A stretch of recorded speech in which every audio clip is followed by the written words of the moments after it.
የአብይ አህመድን አገዛዝ ከህዝብ ጫንቃ ለማላቀቅና የአማራን ከህልውና አደጋ ለማውጣት ነፍጥ አንግቦ ድር ቤቴ ጫካ ጉረቤት ያለው ፋኖ በአገዛዙ ወታደራዊ ቡድን ላይ የበላይነት መውሰዱ ታውቋል። በምድር ታንክ በሰማይ ጀት አሰልፈው የአማራ ምድር የረገጠውን የአብይ አህመድ ወንበር አስጠባቂ ቡድን መውጫ መግቢያ ያሳጡት የፋኖ ኃይሎች ከቅርብ ጊዜ ወዲህ መካናይዝድ ጦር መታጠቃቸው ተነግሯል። በጉዳዩ ዙሪያ ዝርዝር መረጃ ይዘናል። በጎንደር የሚንቀሳቀሰውና የአማራ ፋኖ ብሔራዊ ኃይል አካል የሆነው የውባንተ አባተ ልጆች ግዙፉ ክፍለ ጦር ከበድ ያለ ማስጠንቀቂያ ሰጥቷል።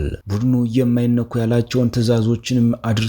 በዝርዝር ይዘነዋል። በአማራ ክልል ከበድ ያለ አመፅ ተነስቷል። መንግስት ያሰራቸው የሃይማኖት አባቶች የተቃውሞ ምክንያት መሆናቸውም ተገልጿል። በጉዳዩ ዙሪያም ልዩ መረጃ አለን። እነጌታቸው ረዳ ከነደብረ ጽዮን ቡድን ጋር ተፋጠዋል።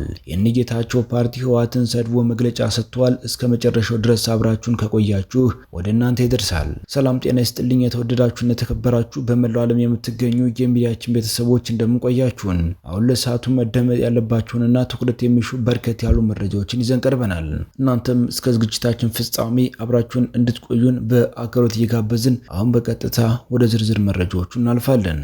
አሸናፊነትና ብልጽግና ሆድና ጀርባ በሆኑበት ትግል ውስጥ የአማራ ፋኖ ሀቀኛ የነጻነት አርበኛ መሆኑን በተግባር እያስመሰከረ 2 ዓመትን ደፍኗል። 2 ዓመቱን በድል ውስጥ የዘለቀው የህልውና ትግል አሁንም በአስገራሚ ጀብዶች እየቀጠለ ነው ተብሏል። የአማራ ህዝብ በሁሉ ግዛቶች እያደረገ ባለው ትንቅንቅ የብልጽግናውን ስርዓት እያንኮታኮተ ወደ ውድቀቱ እየነዳው እንደሆነ ይነገራል። ግዛዙ እንደ ልቡ የሚገድለው፣ የሚያፈናቅለው፣ የሚያሳድደው አማራ ከብዙ ዓመታት ትዕግስትና ከተደጋጋሚ እድሎች በኋላ ያነሳው ነፍጥ አብይ አህመድ መራሹን መዋቅር እብሪት አስተንፍሶ አንበርክኮታልም ተብሏል። እውነተኛ የበደል ስሜትን ይዞ በአቅ የተጀመረውና በዚሁ እየቀጠለ ያለው ትግል እስከ አፍንጫው የታጠቀውን የአብይ አህመድን ጦር ከባድ ኪሳራ እያደረሰበት ይገኛል።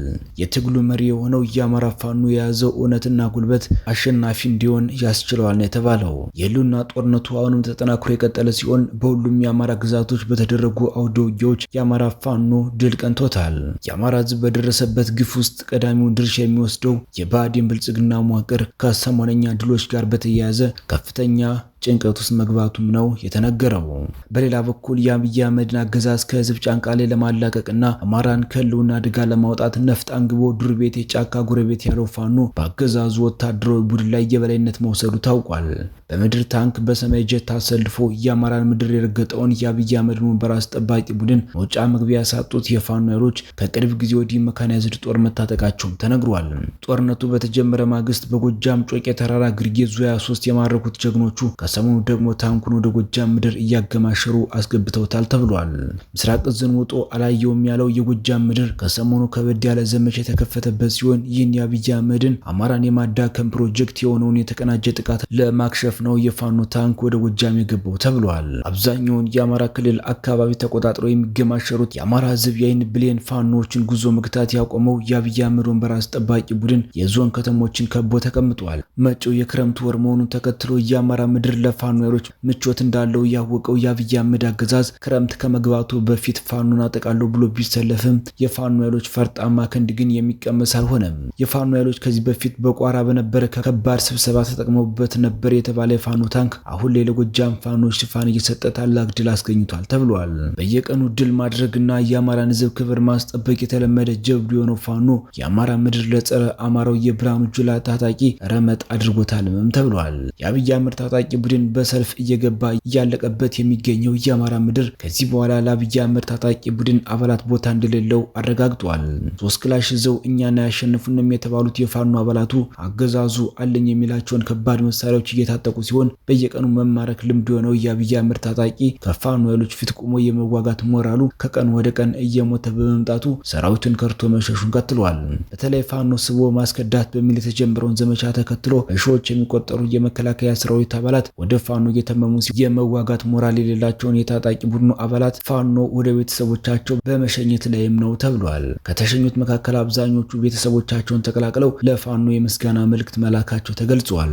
መረጃዎቻችን ሲቀጥሉ የአማራ ፋኖ ብሔራዊ ኃይል ሜጀር ጄኔራል ውባንተ አባተ አንደኛ ኮር ጉና ክፍለ ጦር በወቅታዊ ጉዳይ አስመልክቶ በሰጠው መግለጫ የተለያዩ መመሪያዎችን አስተላልፈዋል። አንደኛ ከዛሬ ሰኞ ማለትም ከ16 2017 ዓ.ም ጀምሮ ላልተወሰነ ቀን ማንኛውም የህዝብ መጫኛ ተሽከርካሪ ከ3 እግር ባጃጅ ጀምሮ ወደ የትኛውም ቦታ እንዳይንቀሳቀሱ ወስነዋል። ይህንን ስንወስን የማህበረሰቡ ችግር ሳይገባን ቀርቶ ሳይሆን ቀበሌዎችን በመምረጥና ግለሰቦችን ነጥሎ በማጥቃት ህዝብን ከህዝብ በመነጠል ማሸበርና በልዩነት ለበርካታ ወራት አሸባሪው ስርዓት ከስቴ መካነ ኢየሱስ ቆማ የሚወስደውን 54 ኪሎ ሜትር ጠጠር መንገድ በመዝጋት በልዩነት ጫና እያደረሰባቸው ስለሆነ ማህበረሰባችን በዚህ የዘር ወቅት የግብዓት አቅርቦት እንዳይኖር ታካሚዎችና እናቶች ወደ ሆስፒታል እንዳይሄዱ ሰዎች በእግር ለማቋረጥ ሲሉ ውሃ እየወሰዳቸው ስለሆነና ከፍተኛ የሆነ ማህበራዊ ረፍት በማጣታቸው የአማራ ፋኖ ነፍጥ ይዞ ወደ ትግል ሜዳ የመጣበት ዋና ዓላማ ለአማራ ህዝብ ነጻነትና ማህበራዊ ረፍት ማምጣት እስከሆነ ድረስ ብልጽግና የዘጋቸውን መንገዶች በአስቸኳይ መክፈት ካልተቻለ በጉና ክፍለ ጦር ቀጠና የህዝብ ትራንስፖርት ስለማይኖር ማህበረሰቡ ከወዲሁ ቅድመ ጥንቃቄ እንዲያደርግ ከስቴ መካነ ኢየሱስ ደብረታቦር ስማዳ እንዳቤት ወደ ባህር ዳር ከደብረታቦር ወደ ባህር ዳር እብናትና ጋይንት እንዲሁም ከመካነ ኢየሱስ ወደ ቆማ አንዳቤት ስማዳ የሚደረጉ የህዝብ ትራንስፖርት የማይፈቀዱ ስለሆነ ይህንን ክልከላ ተላልፎ የተገኘ ማንኛውም የተሽከርካሪ ባለቤት በንብረቱ ላይ ለሚደርስበት ጉዳት ራሱ ኃላፊነት የሚወስድ መሆኑን እናሳስባለን ብሎ አልፋኖ። ሁለተኛው በተዘሩ ማሳዎች ላይ ሲንቀሳቀስ ያያችሁትን የታጠቀና በጅም ላይ የሚጓዝ ኃይል እንድታስቆሙና ከፍተኛ ወጪ ወጥቶባቸው የተዘሩ ሰብሎችን እንድትንከባከቡ አደራ እያልን የብልጽግናውን ሰራዊት ትጥቁን እንድትነጥቁት እንላለን ብሎ አልፋኖ። በሌላ በኩል አማራ እንኳን ትጥቁን ከፈቶን አስፈታለሁ ብሎ ወደ አማራ ክልል ከገባው የብርሃኑ ጁላ ጦር የማንኛውም የአማራ አርሶ አደር የግል ንብረት የሆነና ጥጃውን የሸጠ የታጠቀውን ትጥቁን ሚኒሻና አድማ ብተና ካልሰለጠናችሁ መሳሪያ ምዝገባና እድሳት አለ እያለ የግል መሳሪያ እየሸከፈ መሆኑ ይታወቃል። ስለሆነም በአሁኑ ሰዓት የትጥቅ ማስፈታት ሂደት እንጂ የመሳሪያ ምዝገባና እድሳት እንደሌለ እንድታውቁና መሳሪያ ያላችሁ ግለሰቦች በባንዳዎች እንዳትነጠቁ እያሳሰብን ይህንን ክልከላ ተላልፎ የተገኘ ማንኛውም ግለሰብ ኪሳራው በግሉ እንደሆነ በማወቅ ለሚደርስበት የንብረትም ሆነ የገንዘብ ውድመት ኃላፊነቱን የሚወስድ መሆኑን እናስገነዝባለን ሲል ፋኖ ገልጿል። በሌላ መረጃ የኔታ ይባቤ ይፈቱ የሚል ታላቅ ሰላማዊ የተቃውሞ ሰልፍ በዳንግላ ወረዳ አፈዛ ከተማ ተደርጓል። አገዛዙ በግፍ አፍኖ ያሰራቸውን የኢትዮጵያ ኦርቶዶክስ ተዋሕዶ የአራቱ ጉባኤ መምህርና የሁለቱ ገዳማት አበ አምኔት የኔታ ይባቤ በላይን በአስቸኳይ እንዲፈታ ሰላማዊ ሰልፈኞቹ ጠይቀዋል።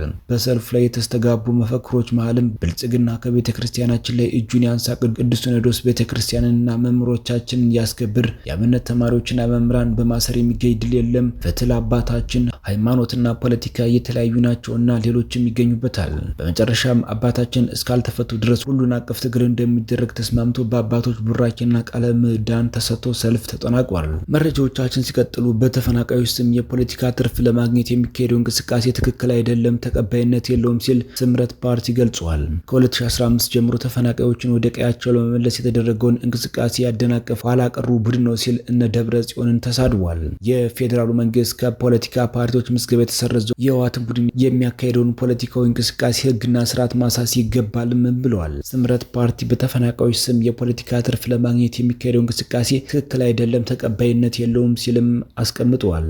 በነጌታቸው ረዳ የሚመራው ዲሞክራሲያዊ ስምረት ትግራይ ፓርቲ ይህንን ያለው በትግራይ ደረጃ ለ37ኛ ጊዜ የተከበረውን የሰማዕታት ቀን በማስመልከት ባወጣው ድርጅታዊ መግለጫ ነው። ፓርቲው በመግለጫው ግንቦት 2015 ጀምሮ ተፈናቃዮች ወደ ቀያቸው ለመመለስ የተደረገውን እንቅስቃሴ ያደናቀፈው ኋላ ቀሩ ቡድን ነው ሲል የገለጸው በደብረ ጽዮን ገብረ ሚካኤል የሚመራው ህወሓት ነው ብለዋል። ቡድኑ ድርጅቱ ሳይድን የሚመለስ ተፈናቃይ የለም፣ የጊዜያዊ አስተዳደር አመራሮች የትግራይ መሬትን ሽጠዋል የሚሉ በሬ ወለድ ወሬዎች በማስፋፋት የፌዴራል መንግስትና ነባሩ ጊዜያዊ አስተዳደር ከግንቦት 2015 ጀምሮ የያዙት እቅድ ሙሉ በሙሉ እንዲደናቀፍ አድርገዋል ሲልም ስምረት ህወሓትን ከሷል። ስምረት ፓርቲ ቡድኑ ተፈናቃዮች ወደ ቀያቸው መመለስ ይቅርና ህወሓት ከኢትዮጵያ የፖለቲካ ፓርቲዎች እንቅስቃሴ መሰረዝ መታደግ ያልቻለ አቅመቢስ መሰሪ ሲል የነደብረ ጽዮንን ህወሓትን አጣጥሮታል። ስምረት ህገወጥ ቡድኑ በቅርቡ የህዝብ ድጋፍ አለኝ በማለት በተፈናቃዮች ስም ያካሄደው ሰላማዊ ሰልፍ የተለመደ ማጭበርበርና ማታለያ እንደሆነ ህዝቡ በሚገባ ሊገነዘበው ይገባል ብሏል። ኋላ ቀር ቡድኑ ከኤርትራ መንግስት የጀመረውን ህገወጥ ግንኙነት እንዲያቆም የፌዴራል መንግስት የሚገባውን ኃላፊነት እንዲወጣ የጠየቀው ስምረት በአጉራዊ ህጎች ከማንኛውም ፖለቲካዊ እንቅስቃሴ የተከለከለ ቡድን ከአፍራሽ ተግባሩ በማቆም ተጠያቂነትን ማረጋገጥ ይገባል ሲል አክሏል። ፓርቲ የትግራይ መሰረታዊ ችግሮች እንዲፈቱና የፕሪቶሪያው ሰላም ስምምነት በሙሉነት እንዲተገበር ከፌዴራል መንግስቱና ከዓለም አቀፍ ማህበረሰብ ተቀናጅቶ እንደሚሰራ አስታውቋል። በሌላ መረጃ ጋዜጠኞች በአዲስ አበባ ፖሊስ ለሰዓታት ታስረው ተለቀዋል። የኒው ቢዝነስ ኢትዮጵያ ሚዲያ ማኔጂንግ ኦዲተር የሆነው ጋዜጠኛ አንዱዓለም ሲሳይና የቀድሞው የፎርቹን ሪፖርተር ጋዜጠኞች ባልደረባ ጋዜጠኛ ውድነት ዘነበ በቁጥጥር ስር የዋሉት ትናንት ምሽት ነበር። ጋዜጠኞቹ በአዲስ አበባ ከተማ 22 የሚባለው አካባቢ ተገናኝተው ለአንድ ሰዓት ተኩል ያህል በአንድ አንድ ባር ውስጥ እየጠጡ ሲጫወቱ መቆየታቸውን ተናግረዋል። እዚያም ተለያይተው ወደ የቤታቸው በሚሄዱበት ወቅት ሁለቱም በፖሊስ ቁጥጥር ስር ውለው ካራማራ የተሰኘው ፖሊስ ጣቢያ ተወስደው ነበር። ከዛም ለ3 ሰዓት ያህል ምርመራ ከተደረገባቸው በኋላ ሌሊቱን መለቀቃቸው ታውቋል። ጋዜጠኛ አንዱዓለም ሲናገር በምርመራ ወቅት የተነገረን በባሩ ውስጥ ታዋቂ የፖለቲከኞችን ስም እያነሳችሁ ስትጫወቱ ነበር የሚል መሆኑን ጠቅሶ የተጠረጠሩትን በዚህ ምክንያት መሆኑን እንደገለጸላቸው አስረድቷል። በፖሊስ ጣቢያው በነበራቸው ከ3 ሰዓት በላይ በሆነ ምርመራ ሞባይል ስልኮቻቸው ተወስደው መበርበራቸውንም አስታውቀዋል። ከውጭ የእስራኤል ኃይሎች በኢራን መካከለኛው ክፍል በምትገኘው የያዝድ ግዛት ውስጥ በሚገኙ 2 ወታደራዊ ቦታዎች ላይ በሰነዘሩት የአየር ጥቃት የ9 ጸጥታ ኃይሎች አባላት መገደላቸውን የኢራን መንግስት አስታውቋል። የኢራን ፋርስ የዜና ወኪል እንደዘገበው ጥቃቱ የተፈጸመው አሜሪካና እስራኤል በኢራን ላይ ወታደራዊ ዘመቻ ከጀመሩ በኋላ ነው። የአካባቢው ባለስልጣናት እንዳረጋገጡት በተሰነዘረው ጥቃት ከተገደሉት መካከል 7ቱ የኢራን ኢስላሚክ አብዮታዊ ጥበቃ ጓድ አባላት ሲሆኑ 2ቱ ደግሞ የአገሪቱ ጦር ወታደሮች ናቸው። የያዝድ ግዛት አንዳንድ የኢራን ወታደራዊና የሚሳኤል ቴክኖሎጂ ማዕከላት የሚገኙበት አካባቢ እንደሆነ ይታመናል። ይህ ጥቃት እስራኤልና አሜሪካ የኢራንን የኒውክሌር ፕሮግራም ብቻ ሳይሆን ወታደራዊ አቅሟን ለማዳከም ያነጣጠረ ዘመቻ አካል መሆኑን የሚያሳይ ነው ሲሉ ወታደራዊ ተንታኞች ይገልጻሉ። ይህ ክስተት በሀገሪቱ መካከል ያለው ግጭት በዋና ዋና የኒውክሌር ተቋማት ላይ ብቻ ያተኮረ ሳይሆን በመላ ሀገሪቱ በሚገኙ ስልታዊ ወታደራዊ ቦታዎች ላይም የተስፋፋ መሆኑን አመላካች ነው። የተወደዳችሁና የተከበራችሁ በመላው ዓለም የምትገኙ የሚዲያችን ቤተሰቦች ለሰዓቱ ያዝናቸው መረጃዎች እነዚህን ይመስሉ ነበር። እናንተም እስከ ዝግጅታችን ፍጻሜ አብራችሁን ስለቆያችሁ ምስጋናችን ከልብ ነው። በሌላ አዲስና ወቅታዊ መረጃ እስከምንገናኝ በያላችሁበት ሁሉ ሰላሙን ተመኘን። ጤና ይስጥልን።